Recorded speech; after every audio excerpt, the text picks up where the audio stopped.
Dunia semua orang boleh buat dengan dunia. Dunia ni menipu, mata'un ghurur. Ceramah agama, nampak agama, tapi dia boleh dunia. Kalau tidak, tak ramai orang berebut nak jadi penceramah. Ha? Kerana ia mata'un ghurur. Perhiasan yang menipu. Ia menipu kita, ia menipu kedudukan. Manusia ini dia sukakan kedudukan, nama. Sebab tu orang politik, bila dia hilang kedudukan dia, pening dia. Walaupun masa duk jadi politik tu banyak duit nak kena belanja. Tapi ketika itu ada orang keliling, ada orang sanjung, ada orang nak angkat tangan. Tiba-tiba orang tak mai rumah dah. Orang, ini satu dunia. Padahal kita tengok kuih ringan ada. Tapi tak, pada dia kuih berat. Dunia mata'un ghurur. Al-Quran kata apa? I'lamu annamal hayatud dunya la'ibun wa lahwun wa zinatun wa tafakhurun bainakum wa takathurun fil amwali wal aulad. Ketahuilah dunia ini la'ibun, main-main, wa lahwun, sia-sia. Tuan kata main-main ni manusia main. Yang ni orang bagi jadi mufti, yang tu orang bagi jadi cikgu, hak tu jadi menteri, yang tu macam-macam jawatan. Hakikatnya manusia ya. Balik pada Allah Ta'ala, di akhirat tak ada. Ni yang berhormat duduk sini, yang sagar samaha duduk di sini sikit. Tak. Akhirat tak ada. Tuhan tak nilai semua ni. Kita yang tabal dengan segala nama, dan kita beri gelaran-gelaran yang hebat, tak panggil pula kita datuk, marah kita. Ha? Kenapa? Tafakhur. Ha? La'ibun walahwun wazinah, perhiasan. Semua orang, saya sebut tuan-tuan, saya pergi US, biasa pergi US ke UK, orang kita dia ingat saya ni sengkek lah, kan? Orang tanya tempat apa bagus sini pergi. Dia kata nu tempat nu barang-barang branded. Saya kata pakai kopet, dompet RM10 nah.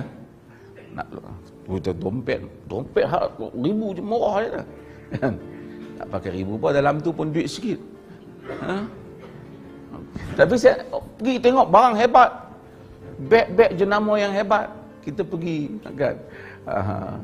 Di London dia pasal kadang-kadang pergilah teman kawan-kawan nak beli mahal ni, kita tengoklah. Tapi apa di belakang ni semua? Pasal apa orang nak beli hak mahal tu?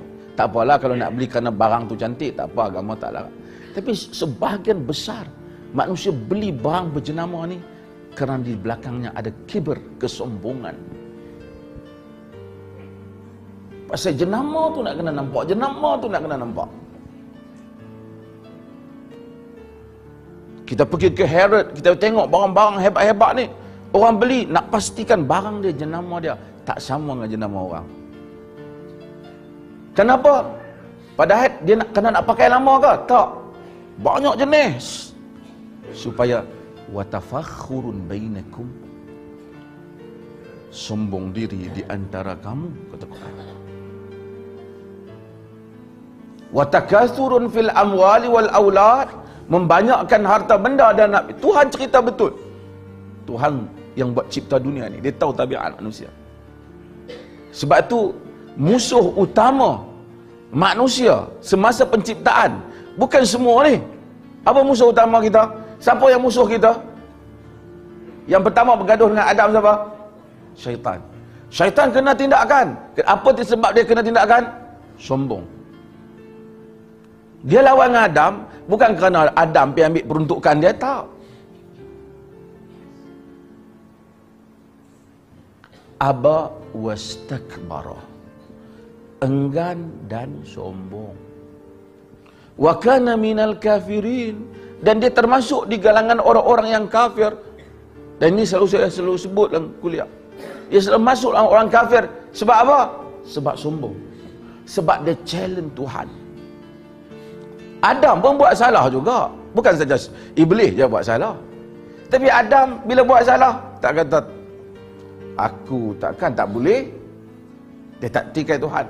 Dia kata, Rabbana zalamna anfusana wa illam taghfir lana wa tarhamna lanakunanna minal khasirin. Wahai Tuhan kami, jika kau tak kasihan kat kami, tak rahmat kami termasuk di kalangan orang-orang yang rugi. Adam humble. Kerana humbleness dia tu, kerana tunduk dirinya Adam itu, maka Tuhan ampunkan Adam, Tuhan laknatkan iblis. Tuhan bagi tahu ini aduun mubin. Ini adalah musuh yang nyata. Musuh dia pasal apa? Dia menyemaikan kesombongan.